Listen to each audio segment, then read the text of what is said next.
আসসালাম সাহাবা, আসসালাম সাহাবা, আসসালাম সাহাবা, আসসালাম সাহাবা। আসসালামু আলাইকুম ওয়া রাহমাতুল্লাহি ওয়া বারাকাতুহু। আলহামদুলিল্লাহ ওয়াসসালাতু ওয়াসসালামু আলা রাসূলিল্লাহ ওয়া আলা আলিহি ওয়া আসহাবিহি ওয়া মান ওয়ালা। দূরেও কাছে, দেশে কিংবা প্রবাসী সবাইকে আমন্ত্রণ জানাচ্ছি আপনাদের প্রিয় চ্যানেল জিটিভির পর্দায় মাহে রমাদানের বিশেষ আয়োজন ইসলামী ব্যাংক বাংলাদেশ পিএলসি নিবেদিত প্রেরণার বাতিঘর, powered by Islami bank foundation, ওয়ালিয়া হজ কাফেলা ও আন্তরিক হজ কাফেলা।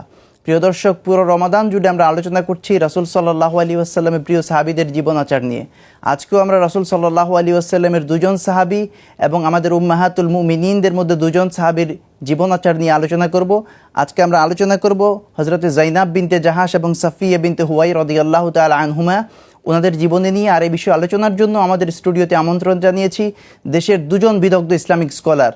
প্রথমেই আমরা স্যারদের সাথে পরিচিত হয়ে নিচ্ছি। আমাদের সাথে আছেন ঢাকা বিশ্ববিদ্যালয়ের আরবি বিভাগের স্বনামধন্য প্রফেসর ডক্টর আব্দুল কাদের স্যার। আসসালামু আলাইকুম ওয়া রাহমাতুল্লাহি ওয়া বারাকাতুহু। ওয়ালাইকুম আসসালাম ওয়া রাহমাতুল্লাহ। স্যার কেমন আছেন? আলহামদুলিল্লাহ, আপনি কেমন আছেন? আলহামদুলিল্লাহ। প্রিয় দর্শক, আমাদের সাথে আরও একজন বিদগ্ধ ইসলামিক স্কলার উপস্থিত আছেন কুষ্টিয়া ইসলামী বিশ্ববিদ্যালয়ের আল কোরআন অ্যান্ড ইসলামিক স্টাডিজ বিভাগের স্বনামধন্য professor doctor Nasir Uddin Miji sir.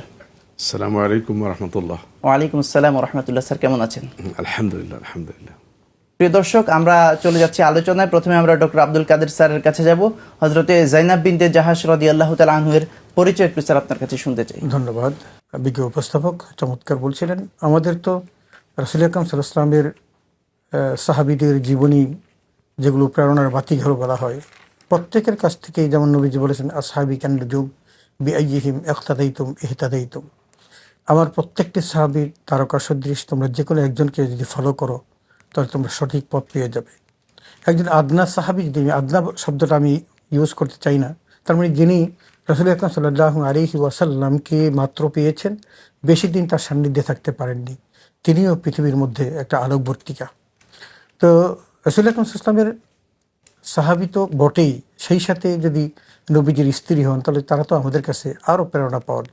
সুতরাং হযরত যায়নাব বিনতে জাহাশ রাদিয়াল্লাহু তাআলা আনহু, তার সম্পর্কে যদি আমরা জানি তাহলে ইতিহাস অনেক বড়, ব্যাপক ও বিস্তৃত।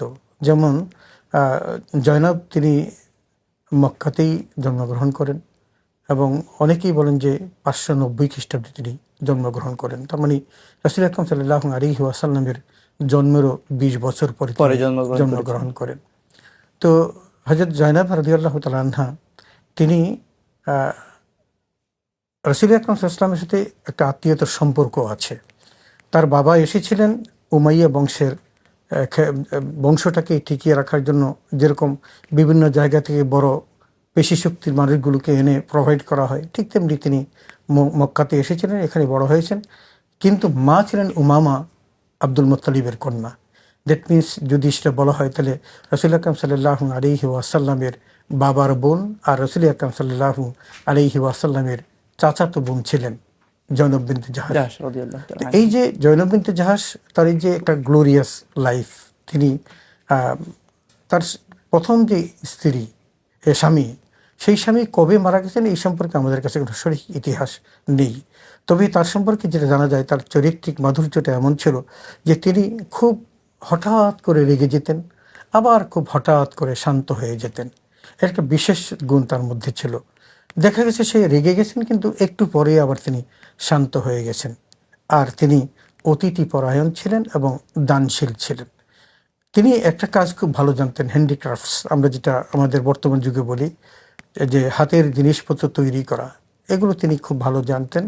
এগুলো কোনো অভাবের জন্য নয়, বরং শৌখিনতার জন্য, শখের বশে করতেন। আর এগুলোর অর্থ দিয়ে তিনি গরিব মানুষকে বেশি করে দান করতেন। যদি আমরা তার দানের কথাটা বলি, একটা কথা না বললেই নয় যে রাসূল আকরাম সাল্লাল্লাহু আলাইহি ওয়াসাল্লামকে প্রশ্ন করা হয়েছিল যে আপনার ইন্তেকালের পর কে সর্বপ্রথম আপনার সাথে সাক্ষাৎ করবে। তো নবী সাল্লাল্লাহু আলাইহি ওয়াসাল্লাম বললেন যে যার হাত লম্বা সে। এখন এটা দেখার জন্য স্ত্রীগণ সবাই হাত মাপতে শুরু করলেন, কার হাত লম্বা। তো যাকে পেলেন তাকে শেষ পর্যন্ত দেখা গেল যে তিনি মারা যান নাই, বরং মারা গেছেন যায়নাব বিনতে জাহাশ রাদিয়াল্লাহু তাআলা আনহা। তো শেষ পর্যন্ত এটা তারা ইস্তেমবাদ করলেন যে হাত বলতে বুঝিয়েছেন তিনি ডানের হাত, তার মানে রূপক অর্থে বুঝিয়েছেন। হ্যাঁ, রূপক অর্থে বুঝিয়েছিলেন। তার মানে রাসূল আকরাম সাল্লাল্লাহু আলাইহি ওয়াসাল্লাম যেমন আজওয়াদুন নাস, তিনি মানুষের মধ্যে বেশি দানশীল ছিলেন, ঠিক তেমনি এই জয়নব বিনতে জাহাশ রাদিয়াল্লাহু তাআলা আনহা তিনিও কিন্তু খুব বেশি দানশীল ছিলেন। তার মানে রাসূল আকরাম সাল্লাল্লাহু আলাইহি ওয়াসাল্লামের একটা বড় গুণ তিনি আত্মস্থ করেছিলেন, যেটা অন্যদের পক্ষে সম্ভব হয়নি। ওঠে নাই। ধন্যবাদ স্যার। আমরা এবার প্রফেসর ডক্টর নাসিরউদ্দিন মিজি স্যারের কাছে আসবো। আমাদের আরেকজন উম্মতের মা হযরতে সাফিয়া বিনতে হুয়াই রাদিয়াল্লাহু তাআলা আনহা, ওনার পরিচয় সম্পর্কে স্যার আপনার কাছে একটু শুনতে চাই। ধন্যবাদ আপনাকে। আসলে রসুল্লাহ সাল্লাহ আসলামের স্ত্রীগণ মুমিনদের মা। তো আমাদের সেই মায়ের আরেকজন হচ্ছেন সফিয়া বিনতে হুয়াই রাদিয়াল্লাহু তাআলা আনহা। তিনি রসুল্লাহ সাল্লাহ আসলামের অত্যন্ত প্রিয়তম স্ত্রীর মধ্যে একজন। তিনি অ্যাকচুয়ালি তার বংশ পরিচয় আমরা যতটুকু জানি, তিনি আসলে একজন ইহুদি গোত্রভুক্ত ছিলেন, এবং ইহুদিদের একটা বিশিষ্ট গোত্রের নাম ছিল বনু নজির। বনু নজির গোত্রের হুয়াই ইবনে আখতাব, তার কন্যা ছিলেন হজরতে সফিয়া বিনতে হুয়াই। তিনি আসলে যদিও ইহুদির সন্তান ছিলেন, কিন্তু আসলে ইসলামের রাসূলুল্লাহ সাল্লাল্লাহু আলাইহি ওয়াসাল্লামের আবির্ভাব সম্পর্কে সেই আগে থেকেই তার জানাশোনা ছিল এইভাবে যে হজরতে ইহুদিদের ধর্মগ্রন্থে বা তাওরাতে আসলে রাসূলুল্লাহ সাল্লাল্লাহু আলাইহি ওয়াসাল্লামের আগমন সম্পর্কে আগেই ভবিষ্যৎবাণী দেওয়া হয়েছে। হ্যাঁ, পূর্বাভাস ছিল। সেই পূর্বাভাস সম্পর্কে তাদের পারিবারিক পরিবেশে তার বাপ চাচাদের কাছ থেকে তিনি সেগুলো শুনতে পেয়েছিলেন, এবং তখন থেকে তার মধ্যে পরবর্তী মানে যিনি সর্বশেষ নবী, তার সম্পর্কে তাওরাতের যে সমস্ত প্রশংসাবাণী আছে, সেই প্রশংসাবাণীগুলো তাকে আকৃষ্ট করেছিল। এবং সেই হজরতে সফিয়া বিনতে হুয়াই রাদিয়াল্লাহু তাআলা আনহা তখন থেকেই আসলে রাসূলুল্লাহ সাল্লাল্লাহু আলাইহি ওয়াসাল্লামের আগমনের জন্য অপেক্ষমান ছিলেন। এবং শেষ পর্যন্ত দেখা গেল যে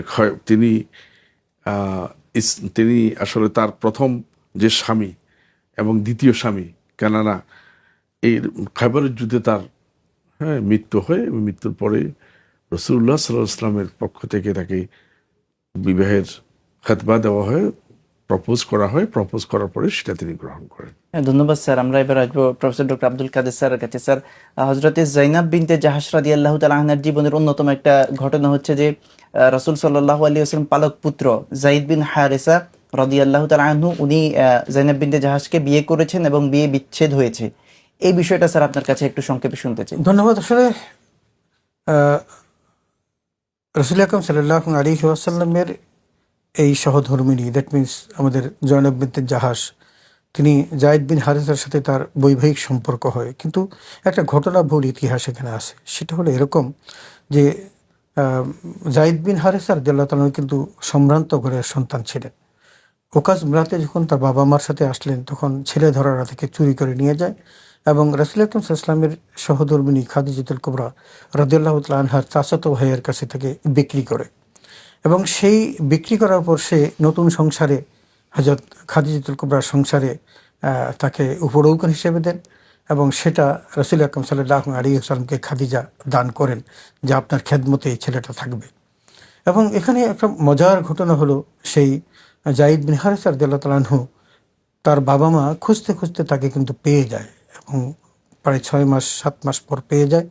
এবং যেখানে রাসূলের বাড়িতে এসে যখন তাকে পরিচয় ঘটে, তখন একটা অভূতপূর্ব নিদর্শন যে 6 মাস পর বাবা এবং মাকে পেয়েছেন।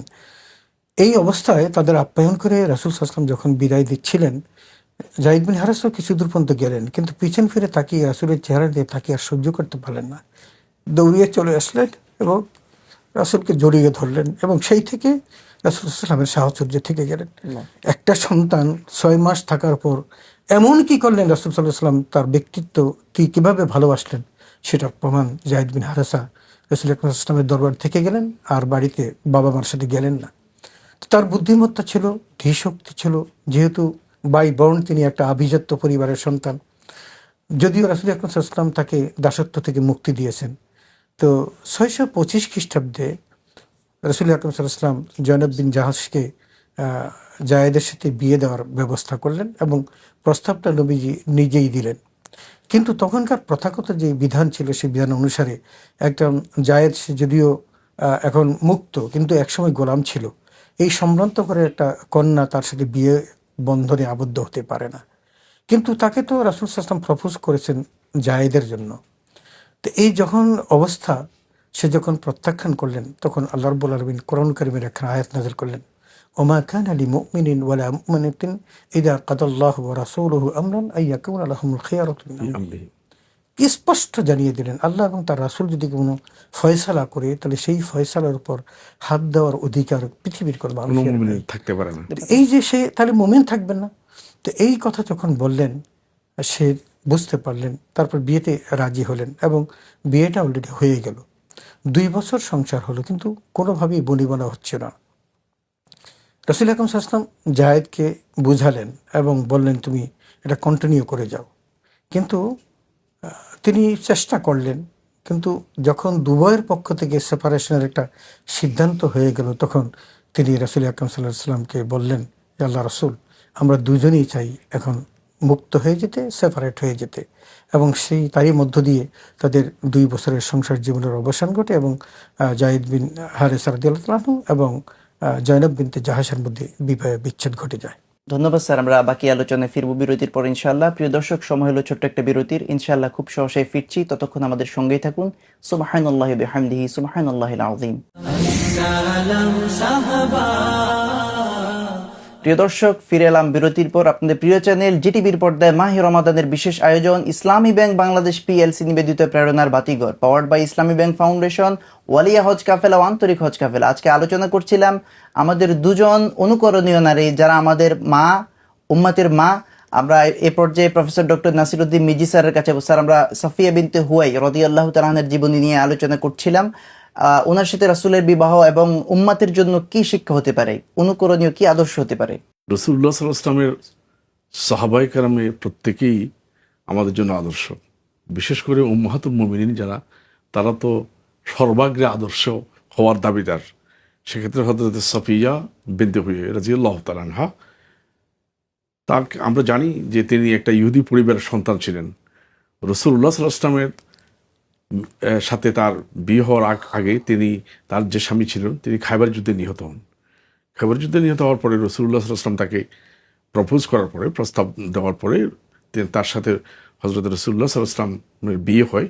এবং রাসূলুল্লাহ সাল্লাল্লাহু আলাইহি ওয়াসাল্লামের সাথে বিয়ে হওয়ার পরে তারপরেও একজন স্ত্রী হিসেবে রাসূলুল্লাহ সাল্লাল্লাহু আলাইহি ওয়াসাল্লামের পরিবারে তার অবস্থান ছিল অনেক ঊর্ধ্বে। তিনি অত্যন্ত সম্ভ্রান্ত এবং অত্যন্ত ব্যক্তিত্ব সম্পন্ন একজন মহিলা ছিলেন। এবং যার কারণে আমরা একটা ঘটনা দেখি যে রাসূলুল্লাহ সাল্লাল্লাহু আলাইহি ওয়াসাল্লামের আরেকজন স্ত্রী হযরত হাফসা রাদিয়াল্লাহু তাআলা আনহা একবার তাকে একটু, ওগুলোকে মানবিক দুর্বলতা বলা যায়, বলেছিলেন যে ইয়া ইবনাতে ইহুদি, হে ইহুদির কন্যা। এই কথা বলার পরে তিনি একটু কান্না এসে গেছিল এবং তিনি রাসূলুল্লাহ সাল্লাল্লাহু আলাইহি ওয়াসাল্লাম তাকে জিজ্ঞেস করলেন যে মা ইউবকিক, কেন কাঁদছো? তখন তিনি উত্তরে বলেছিলেন যে আমাকে হাফসা ইহুদির কন্যা বলেছে।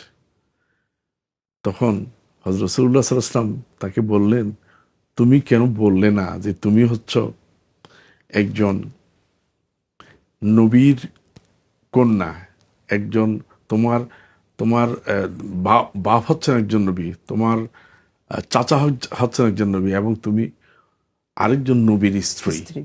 ইনি বাপ বলতে তার পূর্বপুরুষকে হারুন আলাইহিস সালামকে বলা হয়েছে, চাচা বলতে হযরত মূসা আলাইহিস সালামকে বলা হয়েছে, এবং রাসূলুল্লাহ সাল্লাল্লাহু আলাইহি ওয়াসাল্লাম স্বয়ং বললেন যে আমি মুহাম্মদ সাল্লাল্লাহু আলাইহি ওয়াসাল্লাম তার স্ত্রী তুমি। সুতরাং তিনি তখন রাসূলুল্লাহ সাল্লাল্লাহু আলাইহি ওয়াসাল্লাম হযরত হাফসা রাদিয়াল্লাহু তাআলাকে লক্ষ্য করে বললেন, ইত্তাকিল্লাহ ইয়া হাফসা, আল্লাহকে ভয় করো, ইত্তাকিল্লাহ ইয়া হাফসা। তো এইভাবে এরপরে হযরতে সাফিয়া রাদিয়াল্লাহু তাআলা আনহার সবচেয়ে উল্লেখযোগ্য দিক হচ্ছে তিনি এত বেশি ফরজগার এবং দানশীল ছিলেন। তার কাছে একটা দিনার যতক্ষণ পর্যন্ত মানে ভাগি থাকতো, মানে অবশিষ্ট আছে, ততক্ষণ তার ঘুম আসতো না। এটা কখন খরচ করবেন, অর্থাৎ খরচ করা বলতে কি অপব্যয় নয়, বরং আল্লাহ রাহে খরচ করার জন্য, আল্লাহ রাস্তায় ব্যয় করার জন্য। ব্যয় করার জন্য তিনি সবসময় উন্মুখ থাকতেন। হযরতে হাফসা সাফিয়া রাদিয়াল্লাহু তাআলা আনহার আরও অন্যতম একটা বৈশিষ্ট্য হচ্ছে যে তিনি পারিবারিক বন্ধনকে অত্যন্ত মজবুতভাবে ধারণ করতেন। তিনি পারিবারিক বন্ধনটাকে অত্যন্ত মজবুত ধারণ করতেন। বিভেদ সৃষ্টির ব্যাপারে তিনি অত্যন্ত সচেতন ছিলেন। বিভেদ সৃষ্টি যাতে না হয় সে ব্যাপারে তিনি সজাগ থাকতেন। এই জন্য আমরা দেখি যে তাকে ইহুদির কন্যা বলা হলো, তিনি সেটা নিয়ে ঝগড়া বিবাদ থেকে না গিয়ে রাসূলুল্লাহ সাল্লাল্লাহু আলাইহি ওয়াসাল্লামের কাছে বলেছেন, যাতে করে এটা একটা সুষ্ঠু সমাধান হয়ে যায়। সুতরাং আমাদের জন্য আজকে এই আমাদের উম্মাহাতুল মুমিনদের মধ্যে রাসূলুল্লাহ সাল্লাল্লাহু আলাইহি ওয়াসাল্লামের যে স্ত্রীগণের যে আদর্শ আমাদের কাছে আসে, সেটি হচ্ছে সমাজে বহুত্ববাদ, অর্থাৎ একটা প্লুরালিস্টিক সমাজ, একটা প্লুরালিস্টিক বা বহুত্ববাদী একটা সমাজে একটা মানুষ কীভাবে বসবাস করবে, বহুত্ববাদী একটা পরিবারে মানুষ কীভাবে বসবাস করবে। প্রত্যেকটি মানুষের নিজস্ব একটা ধ্যান ধারণা থাকে, নিজস্ব একটা চেতনা থাকে, নিজস্ব একটা আচরণগত দিক থাকে। এই সব দিককে একটা কম্বিনেশন করে, সমন্বয় করে মানুষ কিভাবে চলতে পারে তার অনুকরণীয় আদর্শ হচ্ছেন আজওয়াজুন নবী উম্মাহাতুল মুমিনিন। তার মধ্যে উল্লেখযোগ্য হচ্ছেন হযরত সফিয়া বিনতে হুয়াই ইবনে আখতাব। ধন্যবাদ স্যার। আমরা এবারে প্রফেসর ডক্টর আব্দুল কাদের স্যারের কাছে আসবো। স্যার, আপনার আলোচনার মধ্যে আমরা শুনলাম যে যায়েদ বিন হারিসা রাদিয়াল্লাহু তাআলা আনহু হযরত যায়েনব বিনতে জাহাশকে বিয়ে করেছেন এবং বিবাহ বিচ্ছেদ হয়েছে। এবং আমরা এখান থেকে বড় একটা উম্মার জন্য মাসআলা যে এরপরে ওনাকে রাসূল সাল্লাল্লাহু আলাইহি ওয়াসাল্লাম বিয়ে করেছেন, এবং এখান থেকে উম্মার জন্য কি মেসেজ হতে পারে স্যার? অনেক বড় একটা মেসেজ। আমরা যদি দেখি যে যখন তাদের টানাপোড়েন চলছিল, তখনই রাসূল আকরাম সাল্লাল্লাহু আলাইহি ওয়াসাল্লাম তাকে যায়েদ বিন হারিসাকে ধৈর্য ধারণ করতে বলেছিলেন এবং সেভাবেই চলছিল। তো একদিন রাসূল আকরাম সাল্লাল্লাহু আলাইহি ওয়াসাল্লাম জায়েদের বাড়িতে গেলেন। তাকে তো তার ছেলে, পালক পুত্র, সেভাবে গেলেন। তো স্বাভাবিকভাবেই হযরত যায়েনব বিনতে জাহাশ রাদিয়াল্লাহু তাআলা আনহা সাধারণ পোশাকে চলে আসছেন। এটা পর্দা প্রথা চালু হওয়ার আগের ঘটনা। চলে আসলেন এবং তিনি অপরূপ সুন্দরী ছিলেন, দেখতে খুবই সুন্দরী ছিলেন। ক্রিটিসাইজ যারা করেন তারা তো খারাপ দিকটাই তুলে ধরার চেষ্টা করেন। বিবাহের পর অনেকেই এই নিয়ে তাকে সমালোচনা করেন। আল্লামা তাবারি যেটা উল্লেখ করেছেন যে যদি এমনটাই নবীজির জীবনে ঘটতো তাহলে কিন্তু আগেই বিয়ে করতে পারতেন।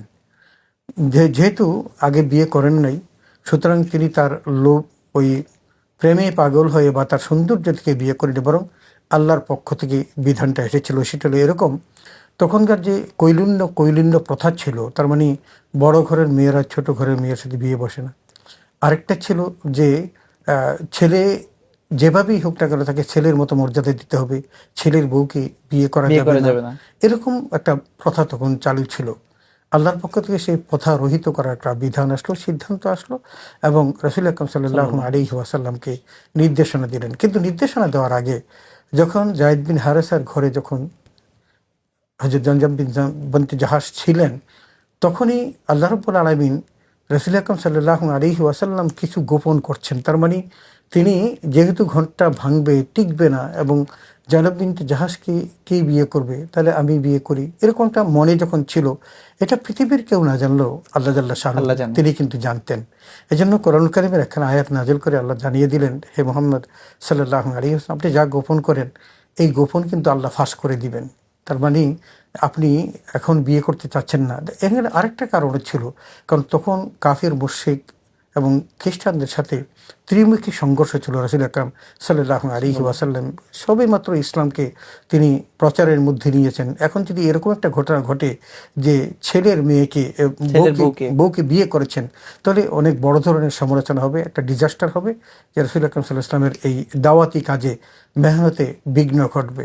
এই জন্য নবীজি একটু আস্তে হাঁটতেছিলেন, কিন্তু আল্লাহ জাল্লা শানহু তাকে যখন জানিয়ে দিলেন যে যায়েদের স্ত্রী, তুমি তাকে গ্রহণ করো, এবং সেই কারণেই রাসূল আকরাম সাল্লাল্লাহু আলাইহি ওয়াসাল্লাম যায়েদ বিন হারিসা তাকে তালাক দেওয়ার পর, ইদ্যত পালনের পর তাকে বিয়ে করেন এবং এই বিয়ের ফয়সালা কিন্তু আকাশে হয়েছিল। এই জন্য মাঝে মধ্যেই যায়েনব বিনতে জাহাশ তিনি গর্ব করতেন আর বলতেন, তোমাদের বিয়ে তো দুনিয়াতে হয়েছে আর আমার বিয়ে হয়েছে আকাশে। তো সেখান থেকে ফয়সালা এসেছে যে বিয়ে হয়েছে। তো আমরা দেখি যায়েনব বিনতে জাহাশ অত্যন্ত দানশীলা ছিলেন, অত্যন্ত সুন্দরী, অপরূপ সুন্দরী ছিলেন, এবং রাসূল আকরাম সাল্লাল্লাহু আলাইহি ওয়াসাল্লামের সাথে তার রক্তের সম্পর্ক ছিল। তারপরও তাদের যে দুজনের দাম্পত্য জীবন অত্যন্ত সুখের ছিল। তিনি বেশি দিন বাঁচেন নাই, মাত্র 641 খ্রিস্টাব্দে, দ্যাট মিনস 51 বছর বয়সে তিনি কেউ বলেন 53, কেউ বলেন 51 বছর বয়সে তিনি পৃথিবীর মায়া ত্যাগ করে চলে যান।